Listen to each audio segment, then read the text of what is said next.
बंदी छोड़ कबीर साहेब की जय। ये कबीर साहब जी का भजन है। इसमें जीव मरकर किस योनि में जाता है, किस द्वार से प्राण निकलते हैं और कहाँ जाके समाता है।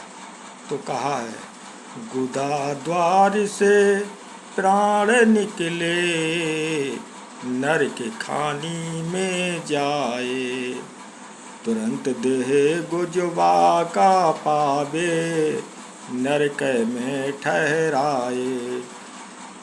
जिस प्राणी के प्राण गुदा द्वार से निकलते हैं तो उसका जन्म एक जो मल में कीड़े होते हैं उसमें उस योनि में पहुंचता है। दूसरी बात कहा है, नाभि द्वार से प्राण निकले, जल खानी में जाए, तुरंत देही मछली की पावे, जल सूखे पछताए। अंत समय जब प्राण निकलता है, जिसे मूत्र से निकलते हैं, तो वह चर प्राणी में जन्म मिलता है। तीसरी बात कहा है, मुख द्वार से प्राण निकले, अन्न देही में जाए, तुरंत देही घुन की हो पावे, अन्न में ठहराए। जो प्राणी के प्राण मुख द्वारा निकलते हैं तो उसको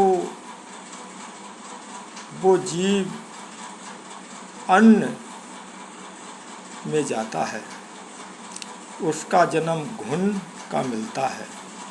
चौथी बात कही गई है, कबीर साहब ने कहा है, हरि श्वास द्वार से प्राण निकले, तहाँ गर्भ योनि में समाए। जो नाक के द्वारा प्राण निकलते हैं तो वो प्राणी कहाँ समाता है, वो गर्भ योनि में जाता है। उसका जन्म क्या मिलता है, गधा, गाय, बछड़ा, ऊंट, बकरा, बकरी, शेर इत्यादि जानवरों का जन्म मिलता है। फिर पांचवें में कहा है, आँख द्वार से प्राण निकले, अंड खानी में जाए। मरते समय आँख के द्वारा अगर प्राण निकल जाते हैं तो उसको अंड खानी में जाना पड़ता है, जैसे चील, कौआ के अंडे वगैरह ऐसे में जाते हैं। छठी बात कबीर साहब ने कहा है, कान के द्वार से प्राण निकले, भूत खानी में जाए, दे धरी विदे दर से, रूघी में लपटाए। मरते समय कान के द्वार से प्राण जब निकलते हैं प्राणी के तो बहुत दर्दनाक मौत होती है उसकी। वे सूक्ष्म देही में जाते हैं, कभी इस पेड़ पे लटकते हैं, कभी उस पेड़ पे लटकते हैं, कभी बरगद के पेड़ पे लटकते हैं, कभी पीपल के पेड़ पे लटकते हैं। वो क्या बनते हैं, भूत। तो सातवें में बात कही बड़ी मुख्य है, 10वें द्वारे प्राण निकले, राज खानी में जाए, कछुक दिनक तक राज भोगे, फिर पीछे पछताए। अगर 10वें द्वार से जब प्राण निकलते हैं तो वो राजा बनता है, स्वर्ग का राजा बनता है, और वो ब्रह्मांड की सैर करता है, और फिर क्या करता है, उसे मोक्ष नहीं मिलती है, फिर पीछे से बहुत पछताता है। 8वीं बात कही है, बड़ा ध्यान से सुनना। कबीर साहब ने क्या कहा, सूरत द्वार प्राण निकले, 8वें द्वार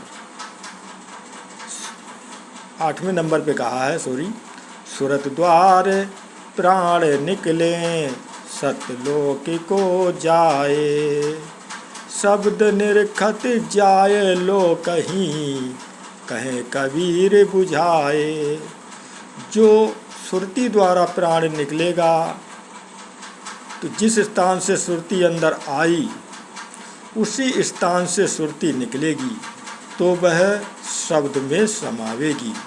इसी को सुरत शब्द योग कहते हैं, इसी को सतलोक कहते हैं, इसी को सत शब्द का लखाव कहते हैं।